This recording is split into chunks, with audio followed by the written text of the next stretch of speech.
Disruptors and curious minds, book clubbers, welcome to the Thinking on Paper book club. I'm Mark, this is Jeremy, and every week we read books that have stood the test of time, books that will change your mind, books that will change your consciousness this time. But what is consciousness? What is qualia? What is the hard problem of consciousness? What is panpsychism? And the Dharma bums are back. Yes. But first, a public service announcement from Thinking on Paper. I want AI to be conscious. AI isn't conscious. It never will be conscious, but I want it to be conscious. Why? Because then we wouldn't have to worry. I don't mean we wouldn't have to worry about job loss, your children's future, the centralization of data, the centralization of power, depression, anxiety, AI girlfriends, AI boyfriends, trillion-dollar companies with 10 employees, the death of human creativity, and the homogenization of culture, because you will have to worry about that. You have to think about that now. No, I don't mean that. I mean, I want AI to be conscious because of the long-term survival of humanity, of the species. We wouldn't have to worry about Skynet and AI blowing up the world in search of better paperclip factories, the alignment problems. Because if you combine superintelligence with consciousness, if you combine superintelligence with all our stories, all your stories, if you combine superintelligence with everything we've ever written, everything we've ever dreamed, everything we've ever said, everything we've ever lived, then that superintelligence will come to the conclusion that humanity is fundamentally peaceful, collaborative, optimistic, hopeful, friendly, caring, loving, and funny. It will be a reflection of us, the best version of us. But without consciousness, AI will just be a really smart wanker. And then all bets are off. That's when shit hits the fan, because it isn't conscious. We want it. I want it to be conscious because of that. Some say I'm a dreamer. I'm not the only one. Consciousness, chapter 7, Irreducible, Jeremy. Paint us a picture. Another picture. I don't know how to follow that up. That was amazing. That was holy. I feel very inspired, Mark. Thank you. I want it to be conscious, though. Like, the more I think about it, the more I read this book, the more I think on paper, the more I see people. Do you remember it, like, tune in, turn off, drop out? What was the expression? Turn on, tune in, drop out. There's a modern version of that, but Kendrick Lamar's Turn the TV Off. Yeah, but people are just turning off. And yeah, I want AI to be conscious. All right, so a couple of thoughts on that. Kevin Kelly believes that AI will be conscious. He talks about the thing that's going to be really interesting is when we code emotion into AI, which is like, I know about that, and how, well, we'll talk about the difference in why machine. Are you going to code qualia into AI? That's exactly what we're going to run down today. I've been rabbit holing into consciousness, not just with Irreducible, but other inputs, video books, the whole thing. Man, my brain's spinning a little bit from where you had it. So you want AI to be conscious so it will manage, it will look out for humanity. It will see the bigger picture. It will see that we're all part of a bigger thing. But check it out, though. Like, how many people are conscious to that level? And is consciousness, one person's consciousness and another person's consciousness, are they equal? There's some really bad dudes around that, have a similar idea of consciousness that we do, but being kind, being empathetic, being understanding, seeing the earth rise. What should we talk? We're bouncing all over the place, but we were on Chris Muller's show the other day, and he brought up the idea of earth rise, this picture taken by this astronaut from the moon of the earth actually rising as the sun would, just because of a change of perspective. But like that shift, like some people I don't think consciousness, the quality of someone's consciousness is not universal, I think. No, but we're talking about super intelligence, though. We're not talking about the average person. We're talking about, so Dostoevsky, it takes something more than intelligence to act intelligently. The idea of super intelligence is that it will be able to pattern recognition and connect the dots like something we can't comprehend. And if its only access point is all the data and all the stories and all the things we've ever said and thought and dreamed and imagined, yes, there are nefarious people. Yes, there are horrible dictators. Yes, there is murder and genocide. And that is not the prevalent condition of the human species. Far from it. And so this superintelligence, my reasoning is, like I said, I'm a dreamer, but the superintelligence will go through all of that and it will come to this conclusion that we are worth saving, that we are not disposable heroes, that we can, and it will act accordingly. But because it doesn't have consciousness, and as we learn about intelligence and consciousness are not the same thing, and empathy comes from consciousness, and all of these human facets that we need it to have to not end in a bad way. That's why. So in the language models, in the models for this, you have to sprinkle in empathy. You have to sprinkle in vulnerability. You have to code in this idea that we are a small piece of something larger. That'd be pattern recognition again, but if it doesn't have consciousness, it can't understand empathy. It can understand what empathy gives you, but it can't feel empathy because it isn't conscious, is it, Federico Faggin? So you being the dreamer. All right.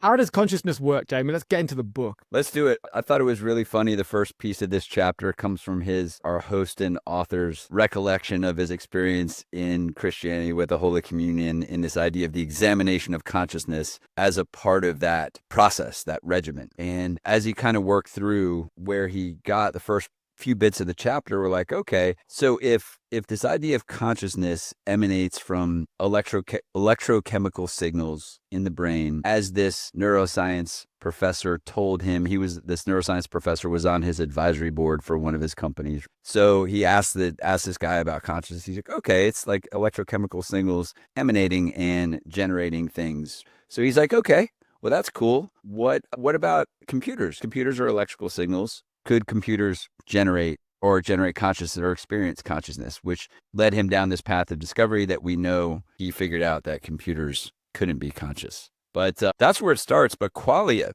let's talk about qualia. So consciousness is the inner semantic space where the signals coming from the physical world, both inside and outside the body, are processed by the brain and take the form of feelings, sensations, and meanings, i.e. qualia. What are the 4 types of qualia, Mr. Fielding, according to our host and author? The 4 types of qualia are physical sensations and feelings, emotions, thoughts, spiritual feelings, and thoughts and spiritual feelings may or may not be qualia depending on who you ask. There you go. Yeah, so physical sensations, it's the taste of food, it's the sound of music. Emotions, pretty self-explanatory. The one interesting thing that I saw listed on here, the first emotion that he listed as an example was curiosity. Yeah, like I'd never thought about that as an emotion before. Curiosity, friendship, compassion, joy, trust, fear, anger, sadness, pride, stubbornness, shame, envy, greed, confusion, and so on. Is curiosity an emotion? Or is it a thought? I kind of, is curiosity an emotion? That hit me. That hit me because I always think about curiosity as this vehicle. Who was it? I think the Shopify guy. The Shopify guy had this idea of the trust battery. When you're building an audience, when you're building a client base, and you got to just keep feeding the trust battery. As long as the battery's charged, you have trust with your customers. I think about curiosity the same way. This curiosity engine, as long as you keep it filled and activated, it's a way that you seek to understand stuff. I never thought of it as an emotion before. I think it's a sensation. It's almost like an itch. You have to scratch it, and I think that it's more of a sensation than an emotion. Good call. Good call. I like it. It lives in qualia, though, does it not? It lives in qualia. Is qualia the differentiator? Are we saying? They like speaking about roses, don't they, in these books? And so Aldous Huxley, The Doors of Perception, he speaks about roses, he speaks about flowers, and... So who's back? Who's back? The Dharma Bums are back, so check out our Substack. It's not for today, but the consciousness industry, I think, is replicating what came before, but without the rebelliousness of the beatniks, without the rebelliousness of those. But I digress. Well, speaking of roses, let's talk about he had an interesting example of using how a rose is recognized by its sense to differentiate man and machine a little bit. Yeah. So let me walk you through this and let me know if I missed anything. When we recognize the smell of a rose, molecules from the rose come out and land and hit our receptors. And then what he says, a macroscopic electrical signal is generated that kind of fires to our brain to say, hey, we're sensing this thing coming up. And these are inputs to our neural networks to understand the qualia that's coming in. We're making sense of all of this stuff. So we turn objective to subjective at that point. All that stuff lands and we go, oh, that smells like a rose. Oh, the last time I smelled a rose, it was this situation or whatever. And, roses make me think about this and the memory connection and all that stuff. Whereas machines can recognize the inputs and say, hey, that's the input. that tells me that input is tagged to a rose in my little matrix, but the machine can't remember the last time it smelled a rose, can't do that. I see this as an objective to subjective translation that we're able to do with Qualia that machines are not. What do you think? Yeah, I think that you've summarized what he said far better than I could. The scent of a rose is not a signal, it is a quail, something completely different from the electrical signals generated by the neural networks. It is related to them, of course, but it is not identical, nor can it be produced directly by them. I mean, yeah, we can smell a rose and we can be taken back 50 years. We can smell a rose and we can think of something else with, like, there's this springboard of emotions and qualia that stem from that rose. The problem is that the machine can convince you that it can smell that rose. So going back, that's the thing. This is what Aldous Huxley speaks about in The Doors of Perception, about and that's the hard problem of consciousness, isn't it? That you can't, consciousness is the thing that we know more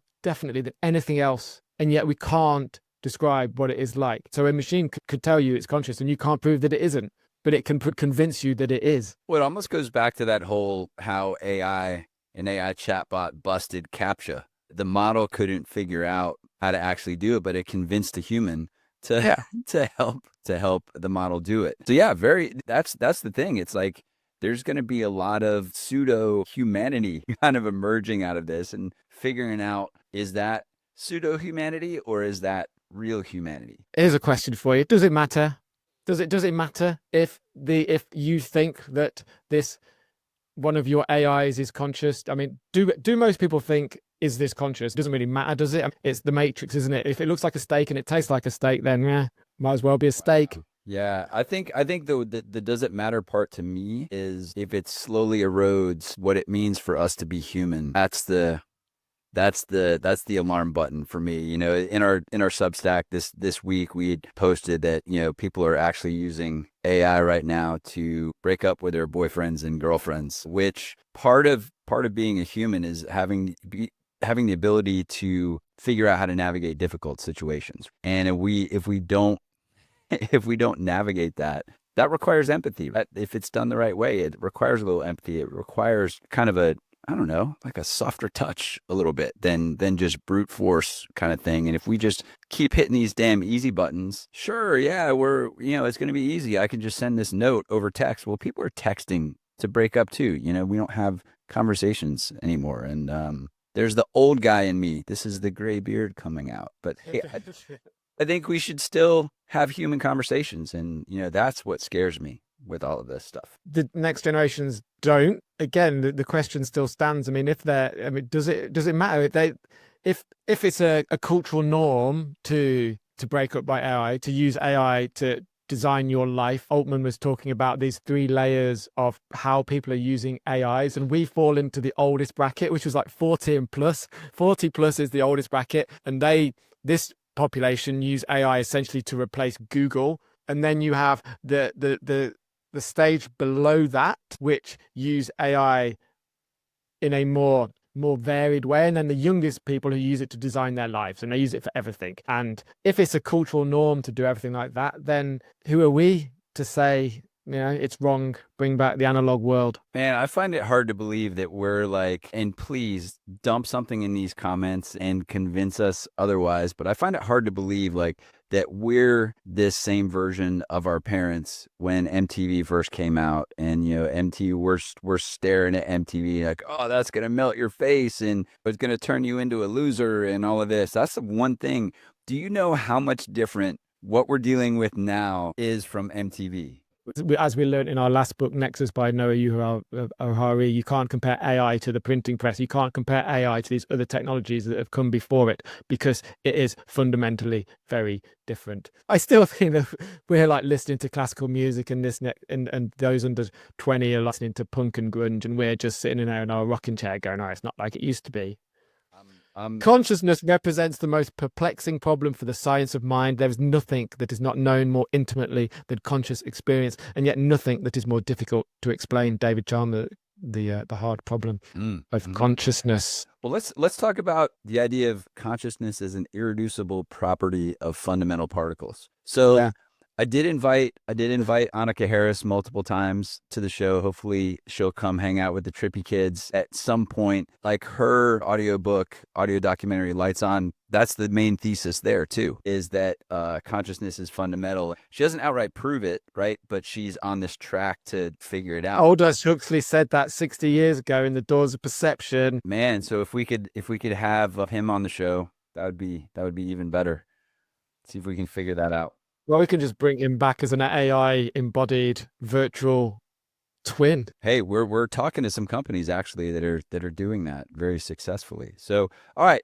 Aside from that, so consciousness, this idea of being a piece and part of fundamental particles and not a result of particle interaction, I think that's an important thing, and that's the main difference. A lot of people have different theories about it, but I want to talk about interiority. It's a really interesting word that comes up in this chapter quite a bit. And I want to ask you a question, Mark.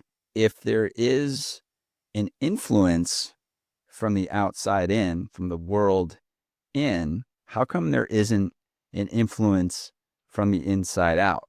And if not, what's the point of interiority? I don't think I'm qualified to answer that. He teased this out a little bit. I rephrased it into a question, but I think that's the idea that a lot of us are missing. We're conditioned to operate in this Newtonian world, and this goes back. I think there are a lot of references to Newtonian physics and quantum mechanics as we understand consciousness, because we believe all of these things around us are like, hard and like physical, where they're just things moving really, really slowly to give us the impression of that. So our brain's already in this process of trying to, we understand the world in this way because we move around in it this way. But, to understand consciousness, you almost have to think quantum, because a lot of the stuff is counter to what we think the world is. To understand consciousness, I think you need to think more quantum and less Newtonian.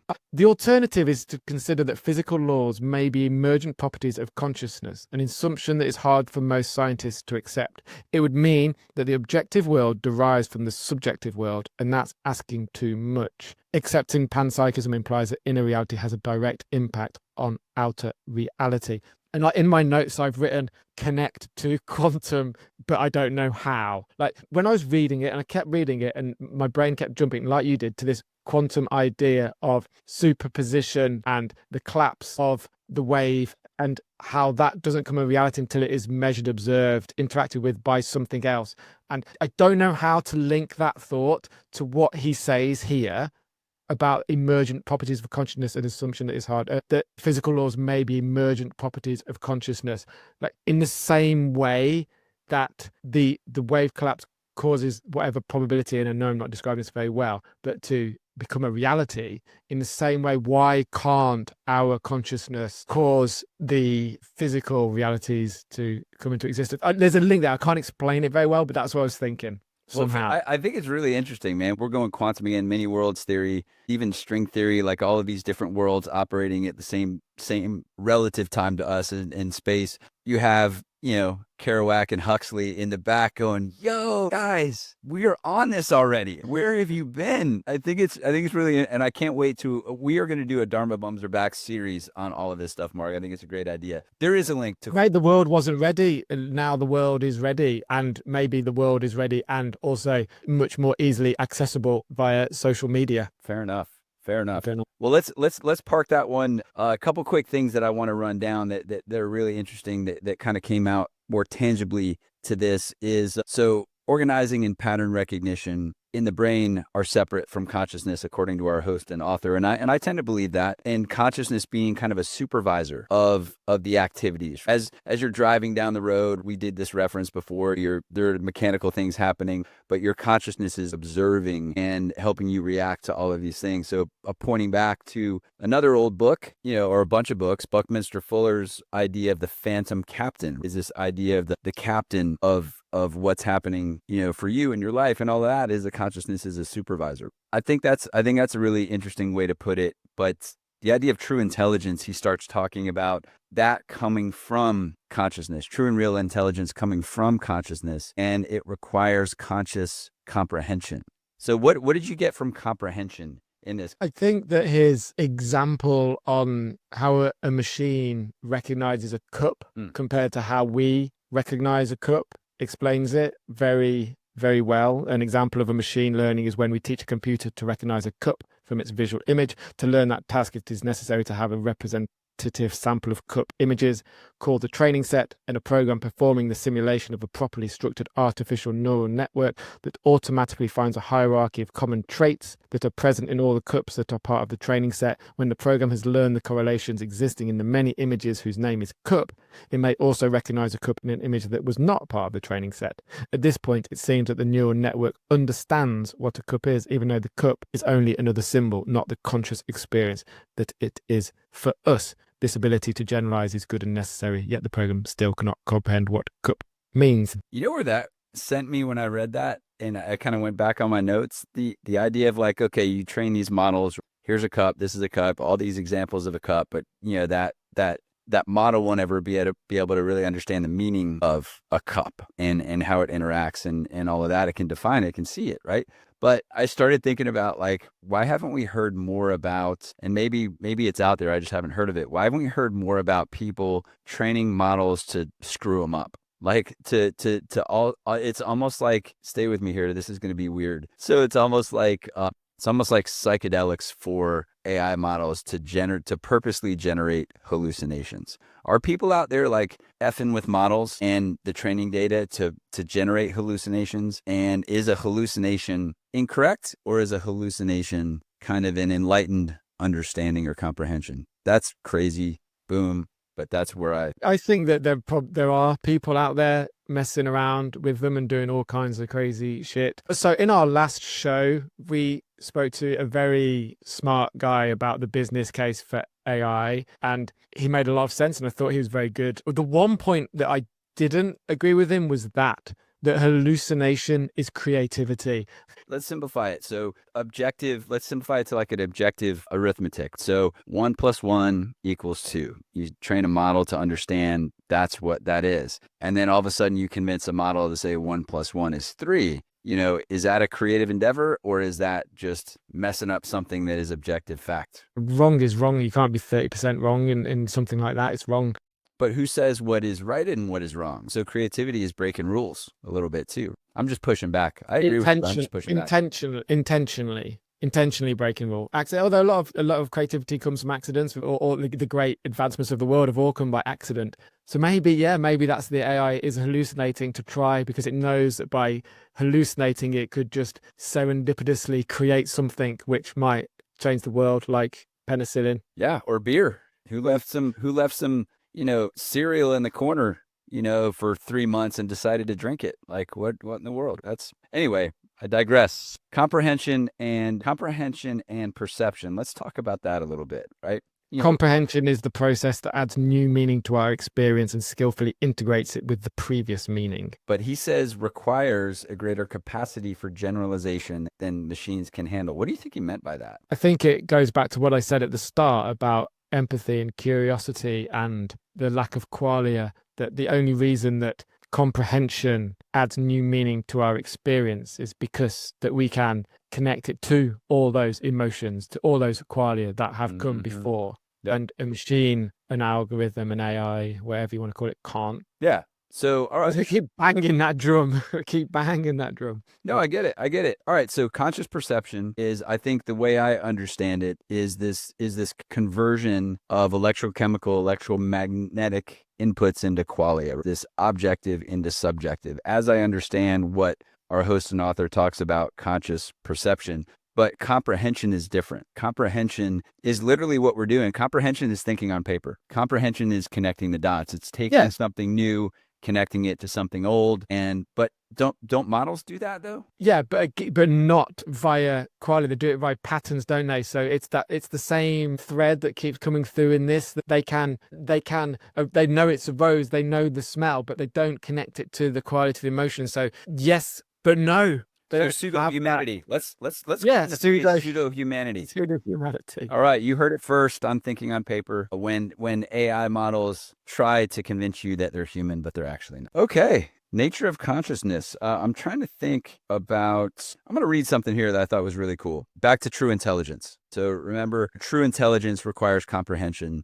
Comprehension is connecting moments of qualia for humans, right? In which links memories, which links experience to new information. It's a synthesis of understanding. True intelligence is intuition, imagination, creativity, ingenuity, and inventiveness. It is foresight, vision, and wisdom. It is empathy, compassion, ethics, and love. It is the integration of the intuitive mind, the empathetic heart, and courageous action. In other words, true intelligence is not separable from the other properties that make us human and that require consciousness and free will. It's the ability to comprehend and make unexpected, creative, and ethical decisions. Machines will never be able to do those things. Is that a definition of true intelligence, or is that a definition of what it means to be human? Is that a definition of consciousness? Because true intelligence and what it means to be human are not the same thing. I think that AIs can be truly intelligent. This notion of superintelligence, I like that. They can become that, but they can't become conscious. That's why like empathy and compassion and all of those things fold into the equation. Emotional intelligence is one of those, and I hate the categorization of it as a soft skill. It's like one of our most important skills in interacting as humans. So I think when I look at that, it's an encompassing of understanding information, connecting the dots, but also sprinkling in those human elements of it. So I think the true intelligence nature folds in the emotional intelligence side of the fence. That's how I think about it anyway. We must be especially mindful about the dangers posed by the human abuse of computer technology, especially AI, which will bring to the fore new dangers that are difficult to predict and avoid. There is no doubt that the greatest danger is represented by the desire for power, domination, possession, and superiority that dulls human consciousness. So as we move into part 2 of this book, I'm going to leave you with a quote as the bridge from Cicero. If you remove consciousness, everything else is nothing for man. So don't remove your consciousness, disruptors and curious minds. Plug in your consciousness. We find ourselves once again on a Friday evening with the nature in full bloom outside, and you with time on your hands. You are conscious. Go outside and wield your consciousness. Be curious. Be courageous. Be brave. Be inquisitive. Be caring. Be loving. Be all of the things that make you different to the machines that you are increasingly relying upon. Stay disruptive. Be curious. Keep thinking on paper.